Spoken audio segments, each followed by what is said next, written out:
You probably check your calendar to see if the bank is closed before planning a long weekend, taking for granted that the entire financial system will pause on the exact same Monday. But the standardized nationwide system of predictable Monday bank holidays we rely on today was not introduced until 1968. Before then, the schedule of when the country stopped working was a chaotic, state-by-state patchwork that disrupted commerce and confused workers, who finally decided to synchronize the American workforce. And how did they force the entire economy to adopt a uniform schedule? This is not just a story about taking a day off from the office. It is a story about industrial efficiency, the commercialization of leisure, and the silent power required to turn time itself into a standardized federal commodity. In the early 19th century, the concept of a legally mandated nationwide day of rest simply did not exist in the United States. Time was governed entirely by local customs, religious observances, and the relentless demands of the agricultural seasons. An agrarian economy did not require synchronized days off because work was dictated by the sun and the harvest rather than the factory whistle. As the Industrial Revolution accelerated, the need for predictable timekeeping became a fierce economic battleground. Factory owners demanded continuous production, leaving industrial workers with almost no guaranteed days of rest outside of Sunday. A textile worker in Massachusetts might occasionally enjoy a local day of fasting or Thanksgiving, while a bank clerk in New York was expected at their desk regardless. The initial concept of a legally binding bank holiday actually originated across the Atlantic in Britain during 1871. The British Bank Holidays Act, drafted by banker and politician John Lubbock, officially designated 4 specific days when financial institutions would legally close. The Parliamentary Legislative Ledger recorded these exact dates, formally protecting bank clerks from being penalized for refusing to process transactions. Because the banks were closed, private businesses could not settle their daily payments or clear checks. This financial bottleneck effectively forced the rest of the British commercial economy to halt, creating a de facto public holiday. However, translating this centralized power to the United States proved to be a constitutional impossibility at the time. The federal government held no constitutional authority to mandate a national day off for private businesses or state-chartered banks. Any attempt by Washington to dictate when a private factory or local bank must close was viewed as severe government overreach. Instead, early American holiday legislation began strictly as a localized administrative benefit exclusively for federal government employees. Congress passed the very first federal holiday law in the summer of 1870. This brief legislation applied only to the roughly 5,000 federal employees working within the District of Columbia. It officially recognized just 4 days of paid leave: New Year's Day, Independence Day, Thanksgiving, and Christmas. The text of the 1870 law did not apply to the rest of the country, nor did it apply to any private enterprise. It merely established a legal precedent that the federal government could grant paid leisure time to its own direct workforce. Over the next 15 years, Congress slowly expanded these protections, eventually granting paid holidays to all federal workers nationwide in 1885. But private industry and individual state governments were left entirely to their own devices to decide their operational schedules. This created a bizarre economic landscape where a holiday legally recognized in Pennsylvania might be completely ignored in neighboring Ohio. A merchant banking ledger from 1890 reveals constant confusion over disrupted interstate payments, as freight trains ran on schedule, but local banks abruptly refused to clear checks. State legislatures began passing their own bank holiday laws to protect local financial institutions from liability when they closed. If a state did not officially declare a day a legal holiday, a bank that closed could be sued for failing to honor a presented note. State banking associations aggressively lobbied local politicians to declare specific legal holidays, protecting their ledgers from default claims. This localized lobbying resulted in a staggering lack of uniformity across the American economic system. By the turn of the 20th century, the nation was operating on dozens of different, overlapping holiday calendars. A major national corporation trying to coordinate payroll and shipping across state lines faced a logistical nightmare every single month. The chaos was compounded by the fact that most traditional holidays were tied to specific calendar dates rather than specific days of the week. If a holiday like Washington's birthday fell on a Wednesday, businesses would shut down in the middle of the work week. This midweek interruption forced factories to cool down their furnaces on Tuesday night, only to fire them back up on Thursday morning. Industrialists quickly realized that midweek holidays were destroying their operational efficiency and inflating their production costs. A factory foreman's logbook from 1910 frequently noted the massive drop in worker attendance on the days immediately following a midweek holiday. The economic friction of this disjointed calendar was mounting, setting the stage for a massive lobbying effort to fundamentally restructure the American year. The disruption of the midweek shutdown became even more pronounced with the mass adoption of the automobile in the 1920s. Working families suddenly had the physical means to travel, but the fragmented calendar severely limited their range. A midweek day off left factory workers with barely enough time to rest, let alone drive to a distant destination.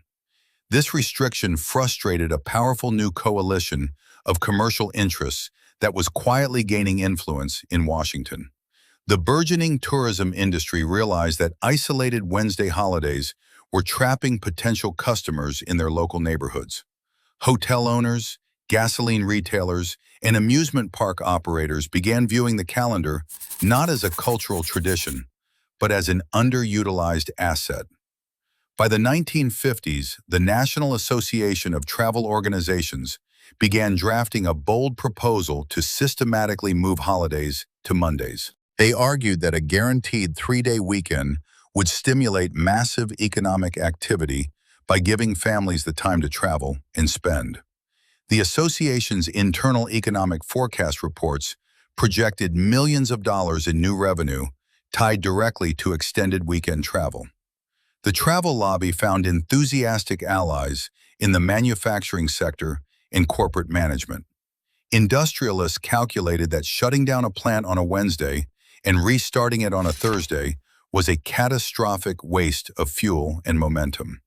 A corporate efficiency ledger from 1954 documented thousands of dollars lost strictly to the mechanical friction of midweek shutdowns. Together, these corporate alliances popularized the modern concept of the long weekend as a universal economic stimulant. They pitched synchronized Monday holidays as a rare legislative victory where both labor unions and corporate executives would mutually benefit. Workers would get continuous leisure time, while factories would save money on uninterrupted production schedules. Before pushing for federal legislation, advocates tested the Monday holiday concept at the state level.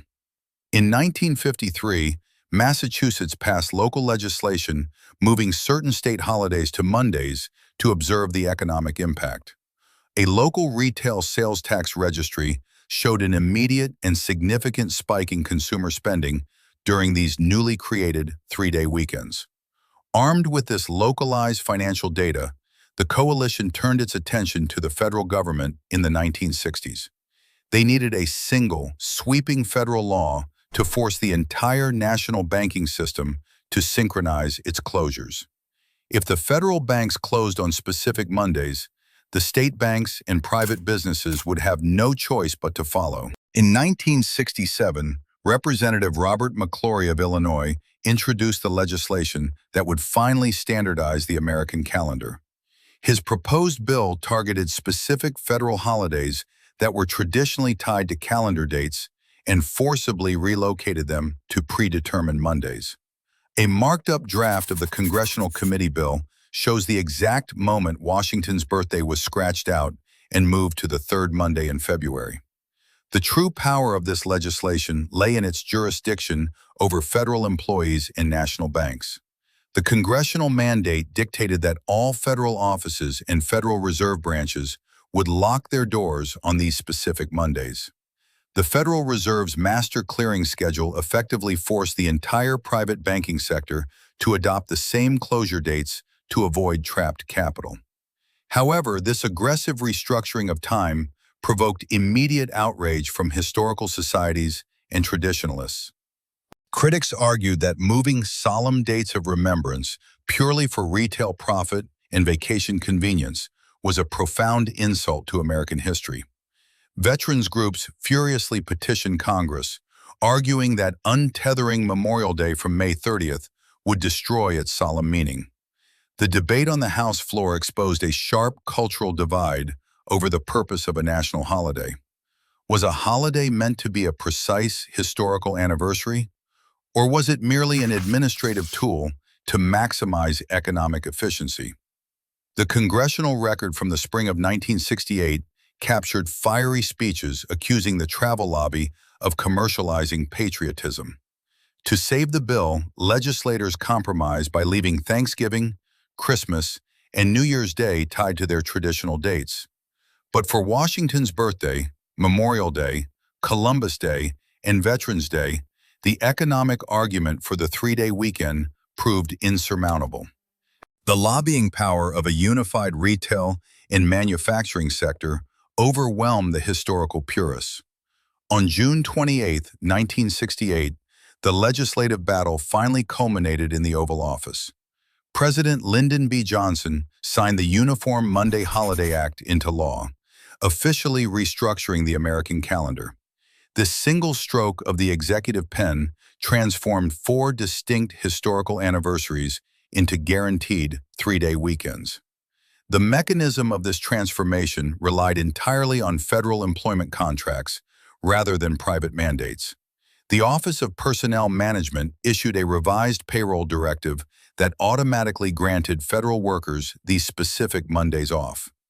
By altering the work schedule of millions of federal employees simultaneously, the government created a massive, synchronized absence in the workforce. This federal absence immediately triggered a cascading effect through the national financial architecture. The Federal Reserve's master operating schedule formally aligned its regional clearinghouse closures with the new federal employee holidays. Because the central bank halted the processing of checks and interbank transfers, private financial institutions were functionally paralyzed on those Mondays. Private corporations could not process payroll, settle invoices, or secure daily credit while the Federal Reserve remained closed. A corporate accounting manual from 1970 explicitly advised businesses to close their administrative offices on federal bank holidays to avoid severe accounting discrepancies. Without a functioning banking sector, the private commercial economy was effectively forced to halt operations alongside the government.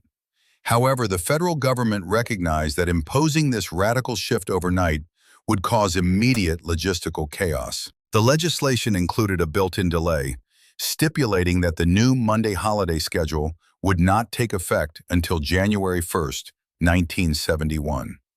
This 3-year grace period was a calculated political maneuver designed to pressure individual state legislatures into compliance.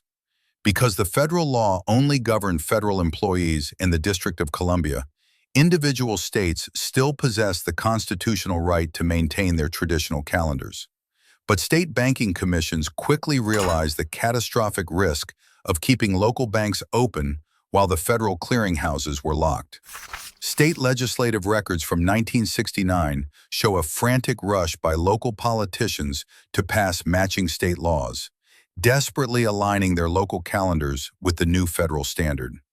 A few defiant states initially refused to change their laws, creating a brief resurgence of the exact chaos the act was designed to eliminate. A local merchant's diary from Connecticut in 1971 describes the profound confusion of trying to deposit weekend retail cash while the local bank was open, but the Federal Reserve was closed. Ultimately, the overwhelming financial friction broke the holdouts, and all 50 states quietly synchronized their legal holidays with Washington. The immediate economic consequences of the Uniform Monday Holiday Act perfectly matched the travel lobby's most optimistic projections. The commercial aviation and hospitality sectors experienced an unprecedented boom as middle-class families reliably planned mini vacations around the new three-day weekends. A National Retail Association quarterly report from 1972 noted a massive surge in consumer spending explicitly tied to coordinated Monday holiday sales events. But the cultural backlash from traditionalists never fully subsided. And in one notable case, it actually reversed the federal mandate. Veterans groups vehemently protested the relocation of Veterans Day, arguing that moving the somber November 11th armistice anniversary to a random Monday in October was deeply disrespectful. The public outcry became so intense that President Gerald Ford was forced to sign legislation in 1975, returning Veterans Day to its original, fixed calendar date. That specific reversal highlights a profound tension that still dictates how we experience the modern calendar. We are constantly caught between honoring the historical gravity of an anniversary and satisfying the relentless economic demand for synchronized leisure. The original intent of these days of remembrance has been largely overwritten by mattress sales, backyard barbecues, and highway traffic. The creation of the standardized federal bank holiday proves that our shared perception of time is not entirely natural, but rather a carefully engineered byproduct of industrial lobbying. By turning time into a uniform federal commodity, the government successfully synchronized an entire economy, even if it meant sacrificing historical tradition for commercial efficiency.